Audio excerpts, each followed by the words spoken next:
नमस्कार दोस्तों। बिहार के एक रमैली नाम के गांव में एक परिवार के साथ एक ऐसी घटना घट गई जिसके बारे में आज 10 साल बाद भी उस परिवार का कोई भी सदस्य याद करता है ना, तो वो सिहर सा उठता है, सर से लेकर पैर तक रोंगटे खड़े हो जाते हैं। इन लोगों के साथ इतना ऐसा रैंडम, आप ना शुरू से सब कुछ जिया की जुबानी की पूरी कहानी सुनो। ये जो घटना घटी थी नीतू नाम की लड़की और उसकी पूरी फैमिली के साथ घटी थी। उसकी अच्छी खासी बड़ी फैमिली थी। उसके जो चाचा का घर था और उसका जो घर था, दोनों बिल्कुल चिपका हुआ आजू बाजू में था। जो रमैली गांव है वहीं पर था। और एक घर जो था उसमें इसके मम्मी पापा, दो बहनें, ये लोग रहते थे। और जो दूसरा वाला बाजू वाला घर था चाचा का, वहाँ पर दादा दादी, चाचा चाची, उनकी दो बेटियाँ, वो लोग रहते थे। इनकी ज़िंदगी में सब कुछ नॉर्मली चल रहा था जैसे सबका चलता है। ये अपनी फैमिली में खुश हैं, वो अपनी फैमिली में खुश हैं। कई बार ऐसा करते थे, कभी हम यहाँ खाना खा लिए, कभी वहाँ खा लिए। घर भले ही अलग अलग रखे हुए हैं। दादा दादी जो थे वो काफ़ी ज़्यादा बुढ़े थे, काफ़ी ज़्यादा ओल्ड थे, जिसकी वजह से वो चल फिर नहीं पाते थे। सोए हैं तो अपना सोए हैं, खाना खाए वहीं पर सो गए दोनों, उठ फिर के चल फिर नहीं पाते थे। तो उनका ध्यान भी चाचा के घर में ही रखा जाता था। ये लोग भी, दोनों बहनें, नीतू और उसकी बहन, ये लोग भी जाया करते थे चाचा चाची घर। वहाँ पर दादा दादी को देख लेते थे, अपने घर आते थे। उनकी बड़ी बहनें जो थी, एक बड़ी बहन थी, छोटी बहन थी, उनके साथ भी खेल लिया करते थे। इनकी ज़िंदगी मस्त मस्त कट रही थी। लेकिन एक ऐसा टाइम आता है जब इनके घर में कुछ अजीबोगरीब चेंजेस, अजीबोगरीब बदलाव आने लगते हैं। एक ऐसा टाइम आता है कि अचानक से सडनली इसके पापा का एक्सीडेंट हो जाता है। पापा का एक्सीडेंट होता है, उसके बाद इनके ही खानदान के एक दो बुजुर्ग लोग थे, वो भी ख़त्म हो जाते हैं कुछ दिनों के बाद ही। मतलब पापा का एक्सीडेंट हुआ उसके कुछ दिनों के बाद। अभी पापा को संभाल ही रहे हैं, बाकी घर वाले दुख में हैं। तभी उसके एक दो दिन बाद ही चाची ऐसे ही घर के बाहर से कहीं जा रही थी, अचानक से ज़मीन में मिट्टी में ही गिरती है और वहीं पर गिर के चाची के पैर टूट जाते हैं। चलते चलते गिर के ज़मीन पे कैसे किसी का पैर टूट सकता है, वो भी मिट्टी पे। एकदम सब एकदम शॉक हो जाते हैं। चाची से पूछते हैं कि क्या होगा, चिल्लाते, सब भागते हुए आते हैं। इसके घर वाले भी, चाची के चाचा जो हैं वो सब लोग आते हैं भागते हुए, बहनें सब हो गई वो। तो चाची बोलती है कि नहीं, मैं तो यहाँ से चलते चलते जा रही थी और मुझे ऐसा लगा किसी ने मेरा पैर पकड़ के मोड़ के गिराया है, मुझे किसी ने मुझे पटक दिया उठा के, तभी मेरे पैर ऐसे टूट गया। चाचा जो अब चाची का पैर टूट गया है तो लेके तो भागेंगे ही ना। फटाफट तो जो शहर था वो शहर की तरफ लेके चाची को भागते हैं। पैर टूट गया है तो पैर का ट्रीटमेंट भी करवाना है। आज शाम के टाइम की बात थी ये। और शाम के टाइम में चाचा चाची को ले गए तो जो दो बहनें थी ना, नीतू और इसकी बहन, ये लोग क्या सोचते हैं ये दोनों कि मम्मी पापा हमारे घर पे तो रह लेंगे, वहाँ पे जो हमारी दो बहनें हैं, चाचा चाची की लड़की, वो अकेली हैं और दादा दादी भी अकेले हैं, तो हम उनके यहाँ चले जाते हैं। उनके यहाँ रहेंगे और पापा मम्मी जो यहाँ पर अपने आप को संभाल लेंगे। मम्मी कुछ ना कुछ तो खाना बना ही लेगी। तो चाचा के घर ये लोग चले गए, नीतू और उसकी बहन। वहाँ गए हैं, वहाँ जो दो बहनें हैं उनके साथ थोड़ा बहुत टाइम पास वगैरह किए शाम के टाइम में। उसके बाद उन दोनों बहनों के साथ मिलके इन दोनों ने खाना बनाए। ये चारों बहनों ने मिलके खाना खाए, दादा दादी को भी खाना दिए, दादा दादी ने खाना खा लिए। उसके बाद ये लोग ऐसे ही नॉर्मली अपने रूम में लेटी हुई थी, बहनें ऐसे लेटी हुई थी। अचानक से इनको एक काला सा नाग दिखाई देता है उनके रूम में। अचानक से अजीब सा भारी सा नाग दिखाई देता है, सांप। ये घबरा जाती हैं और चीख देती हैं, और जैसे ही चीख के वापस उठती हैं घबराते हुए, वो कहीं अदृश्य हो जाता है, गायब हो जाता है। ये तो इनके साथ अभी हुआ। लेकिन ये जो रात थी ना, कहीं से भी ये रात नॉर्मल रात नहीं थी। आज कुछ बहुत बुरा होने वाला था, कुछ अलग घटने वाला था, जिसके बारे में इन चारों बहनों ने, किसी ने भी इमेजिन नहीं किया था। अभी ये पहली घटना। उसके बाद ये लोग वापस ऐसे सोने की कोशिश कर रही हैं, तभी जो नीतू है उसके पापा आते हैं चाचा के घर पे। क्योंकि उनके घर पे जो पानी आता था ना, वो खारा पानी आता था। तो चाचा घर से पानी भर के ले जाते थे पीने पानी के लिए। तो वो बाल्टी लेके और आए हैं इनके घर पे, चाचा घर पे। और पता नहीं कैसे आज एक और स्ट्रेंज चीज़ इनके साथ हुई थी कि चाचा घर पे और नीतू के घर पे, दोनों के घर पे बस बिजली नहीं है, पूरे गांव में है। इन दोनों घर पे लाइट नहीं है, तो अंधेरे में थे। पापा आए हैं नल के पास पानी भरने के लिए, तभी अचानक से पापा को एक शैडो दिखाई देती है। अचानक से नल के पास से ऐसे जुप से शैडो गई। वो थोड़े से धक से हो जाते हैं कि ये क्या है, ये कैसे हो सकता है। घबरा से जाते हैं, तो सोचते हैं कोई बात नहीं, हो सकता है कि मेरा वहम रहा होगा, अंधेरा है ना। लेकिन इतना भी अंधेरा नहीं था, बाहर से भी लाइट आ रही थी, आंगन वाला एरिया था और उनके पास भी लाइट का सोर्स था ही अपने आप को। लेकिन फिर भी मनाने की कोशिश करते हैं, कोई बात नहीं, मेरा वहम रहा होगा, कोई बात नहीं, कुछ नहीं होता है, ऐसा खुद को मना के। अभी एक बार ये ऐसे नल चलाए हैं, उतनी बड़ी बाल्टी एक बार में ही भर गई। ये बहुत शॉकिंग है। अच्छी खासी बड़ी बाल्टी एक बार ऐसे नल चलाने से कैसे भर सकती है। वही तो हैंडपंप था मतलब। हाँ, एक बार ऐसे मारने से एक पूरी बार बाल्टी- हैंडपंप का ऐसे ऐसे खाली मारे हैं और भर गई। जबकि हैंडपंप में तो अच्छा खासा वजन लगाना पड़ता है और कितना भी ज़्यादा पानी निकले, एक बार में इससे ज़्यादा पानी नहीं निकलता है हैंडपंप से। इतना निकलता है, मैक्सिमम इतना ही निकलता है, मैंने खुद देखी हूँ। लेकिन वो एक बार में उसकी इतनी बड़ी बाल्टी भर गई। वो देख के शॉक हो गए कि ये क्या है। अचानक से घबरा से जाते हैं एकदम, और इतनी घबराहट उनको होती है कि वो अब बाल्टी उठाते हैं और अपने घर की तरफ भागते हुए जाते हैं।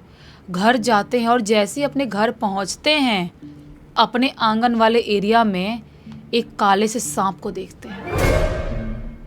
उसको देख के चीख देते हैं। अभी उधर वो चीखते ही हैं, तभी अचानक से जो नीतू के चाचा का घर है, उस घर से लड़कियों के चीखने की आवाज़ सुनाई देती है। तो ये भागते हुए जाते हैं लड़कियों के पास और वो देखते हैं क्या हो गया, क्या हो गया। तो लड़कियां बोलती हैं और नीतू बोलती है, पापा पापा, यहाँ पे कोई घुंघरू पहन के नाच रहा है, कोई यहाँ पे अजीबोगरीब हरकत कर रहा है, कोई है यहाँ पर आंगन वाले एरिया में, कभी नाच रहा है, कभी रूम में नाच रहा है, कभी चाचा चाची के रूम में नाच रहा है, और कोई तो है, कुछ अजीब है यहाँ पे, हमको बहुत डर लग रहा है। चाचा चाची की लड़कियाँ भी रो रही हैं। तो पापा बोलते हैं, एक काम करो, तुम लोग मेरे साथ चलो, चारों बहना मेरे साथ चलो, वहाँ सोएंगे, साथ में सोएंगे अपन, यहाँ सोने की ज़रूरत नहीं है। दादा दादी अपने रूम में सो चुके हैं। वो एकदम ओल्ड थे, वो चल फिर नहीं पाते थे, उनको कोई फ़र्क भी नहीं पड़ रहा था। अब उनको कैसे पापा उठा के ले जाते हैं, चाचा होते तो उठा के दोनों मिलकर ले जाते हैं। पापा ने उनको छोड़ दिया वहीं पर, चारों लड़कियों को लेके गए।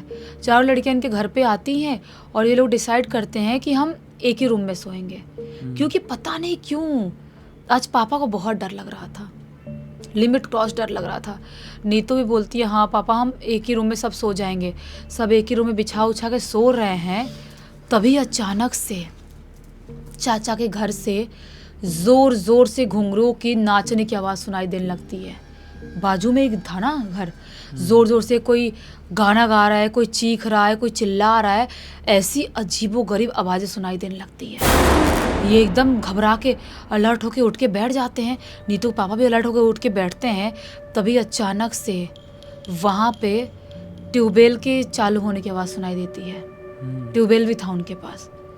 तो पापा घबरा जाते हैं कि चाचा तो आए नहीं है। वो आते तो सबसे पहले फ़ोन करते हमको, लड़कियों को नहीं देखते तो। और दादा दादी तो उठ ही नहीं सकते खुद से, तो आखिर ट्यूबवेल चालू कौन कर रहा है। घबरा के बैठे हुए हैं और ज़ोर ज़ोर से धाड़ धाड़ करके पानी गिर रहा है, ऐसी आवाज़ आ रही है। दादा दादी चल फिरने में सक्षम ही नहीं थे। नहीं, और ऐसा चालू हो गया अपने आप। दादा दादी खुद उनको लिटाया जाता था, खाना उठ के खाते थे, वहीं लेट जाते थे, वैसे ही रहते थे, उनकी हालत सही नहीं थी। तो ये पापा के लिए एकदम शॉकिंग था। वो एकदम घबराए हुए हैं, बोलते हैं, बच्चे कुछ भी हो जाए तुम लोग को उठना नहीं है, कुछ भी हो जाए कुछ नहीं करना है, शांत रहो, तुम लोग शांत रहो। और यहीं पे हम रुकते हैं। पूरी रात इनके आंगन वाले एरिया से, चाचा के आंगन वाले एरिया से, उनके घर से अजीबोगरीब आवाज़ आती रही। सो नहीं पा रहे, डिस्टर्ब हो रहे हैं, सांप के फुफकारने की आवाज़ घर के रूम के बाहर से आ रही है। एकदम ही एक्सट्रीम लेवल तक सब डरे हुए हैं। चाचा का फ़ोन आता है सुबह के 6 बजे। 6 बजे तक सब जाग ही रहे होते हैं। चाचा का फ़ोन आता है इसके पापा को चाचा बताते हैं कि भैया हम लोग रुक गए थे क्योंकि कुछ बहुत गलत देख लिए थे हमने। पापा ने बोले क्या गलत देख रहे थे? चाचा बोलते हैं भैया हम लोग निकल गए थे, आ ही रहे थे, हमारे गाड़ी के एकदम सामने अजीब सा काला सा सांप दिखाई दिया और उसकी वजह से हमारा एक्सीडेंट होने वाला था। तो हमने सोचा कि हम यहीं रुक जाएंगे शहर में ही और सुबह होते होते निकलेंगे, क्योंकि कुछ मन में ठीक नहीं लग रहा था। ऐसा लग रहा था कि कुछ तो बहुत गलत हो रहा है, कुछ गड़बड़ हो रहा है। तो नीतू के पापा बोलते हैं हाँ ठीक किया तुम लोग नहीं आए, अब एक बार रोशनी हो जाने दो, उसके बाद तुम लोग आना शहर से। रोशनी होती है उसके बाद शहर से चाचा चाची वापस आते हैं और वापस आके फ़ोन करते हैं और अजीब से घबराए हुए से फ़ोन करते हैं। तो नीतू के पापा बहनें मम्मी सब भागते भागते जाते हैं और जैसे ही जाते हैं वहाँ पर तो क्या पाते हैं, चाचा के घर का जो नज़ारा है ना बहुत बुरी तरह से बिगड़ा हुआ है। कैसे? पूरे आंगन में पूरे घर में बहुत सारे मकड़ी के जाले लगे हुए हैं, एकदम मोटे मोटे, जैसे भूतिया फिल्मों में कैसे जाले दिखाते हैं, पूरे मोटे मोटे जाले लगे हुए हैं। पूरे घर में कीचड़ ही कीचड़ फैला हुआ है, लाल सिंदूर, अजीबोगरीब टाइप के नींबू, पूरे आंगन वाले एरिया में सिंदूर सिंदूर फैला हुआ है और इतने बड़े बड़े घुंघरू गिरे हुए हैं कुछ कुछ। सब देख के हक्के बक्के शौक हो जाते हैं, चिल्लाते उल्लाते हैं, थोड़ा डरते हैं घबराते हैं, आसपास के लोग भी आते हैं, सब देख के शौक हो जाते हैं। बोलते हैं ये नॉर्मल चीज़ नहीं है, किसी के घर में अचानक से कुछ घंटे में इतना मोटा मकड़ी का जाला और इतनी सारी हजारों करोड़ों की तादाद में मकड़ियाँ कैसे आई जो इतना मोटा जाला लगा दी, और सब कुछ ऐसे कैसे हो गया। आजू बाजू लोग बोलते हैं कुछ तो बहुत गड़बड़ है आपके घर में, आप कुछ ध्यान दो। लेकिन क्या ध्यान दे, चाची की तबीयत ख़राब है, अचानक से इसकी मम्मी भी गिर जाती है, इसकी मम्मी को भी चोट लग जाता है दूसरे दिन ही। उसके बाद से इनकी ज़िंदगी इतनी बुरी तरह से बदल गई ना, इतनी बुरी तरह से। 2016 में ये घटना उनके साथ घट रही थी, आज 2026 हो गया है, लेकिन उस रात को कहीं से भूल नहीं पाए हैं। और जो नीतू के पापा हैं ना, उस टाइम से लेके अभी तक बहुत बुरी तरह से बीमार ही चल रहे हैं, वो ठीक ही नहीं हो रहे हैं। उनकी तबीयत एक्सट्रीम लेवल तक एकदम ख़राब ही होती जा रही, ख़राब होती जा रही है। दादा दादी भी शायद अभी होंगे कि नहीं होंगे, क्योंकि उनकी हालत उस टाइम ख़राब थी। चाचा चाची बीमार रहते हैं, तो ये लोग बीमार रहते हैं, अभी भी ये लोग उसी घर में वहीं पे रह रहे हैं। और उसने मुझे लिख के नहीं बताई है कि ये कोई तांत्रिक बाबा के पास गए, कोई पंडित जी के पास गए कि नहीं गए, किसने क्या ब्लैक मैजिक करा है, किसी डायन ने कोई मारण क्रिया कर दिया है, क्या किया है, किसी को नहीं पता। और ये बीमार होके और सारी चीज़ें ऐसे ही झेलते हुए 10 साल से आ रहे हैं। कुछ इनकी ज़िंदगी में ठीक नहीं है और कहीं कुछ दिखा भी नहीं रहे हैं शायद। यही चीज़ तो समझ में नहीं आ रही है कि इनके साथ ये सब कुछ जो हो रहा है उसकी असली जड़ क्या है। असली जड़ पता हो तो कोई इंसान कदम उठा सके कि बाबा या किसी तांत्रिक के पास या किसी अघोरी के पास या कोई पुजारी के पास जाना है, या फिर ये सारी चीज़ों का समाधान हमें हॉस्पिटल से मिल सकता है। जब तक जड़ ना पता चले तब तक कुछ नहीं हो सकता। वही तो, और उसने बताई नहीं अभी तक कि कोई बाबा तांत्रिक को दिखाया कि नहीं दिखाया, लेकिन वो बोल रही है कि अभी भी उसी घर में रह रहे हैं और पापा बीमार है। अगर किसी बाबा तांत्रिक दिखाए होते तो पापा बीमार तो नहीं होते ना, सही बात। ठीक हो जाते वो कैसे ना कैसे। तो किसके थ्रू ये कहानी मिली? उसने नीतू नहीं लिख के भेजी है। चलो अच्छा, वो एक बहुत ही अच्छी सीख मिल गई और साथ ही साथ थोड़ा सा मनोरंजन भी। इसी बात पे अब तक इस वीडियो को देख लेते तो लाइक ज़रूर कर देना, चैनल को सब्सक्राइब करके बेल आइकन दबा के ऑल के ऑप्शन में क्लिक करना। और इंस्टाग्राम और हमारी वेबसाइट की लिंक डिस्क्रिप्शन बॉक्स में मिल जाएगी। इंस्टाग्राम में आके आप ऐसी कोई कहानी आपके पास है तो लिख के भेज सकते हैं, और हमारी वेबसाइट में जाके हमारे प्रोडक्ट और सर्विसेज चेकआउट कर लेना। कुछ भी परेशानी हो तो समाधान वहीं पर इंतज़ार कर रहा है। बाकी चलो कल फिर से मिलते हैं, तब तक के लिए बहुत बहुत धन्यवाद। आपका दिन शुभ हो।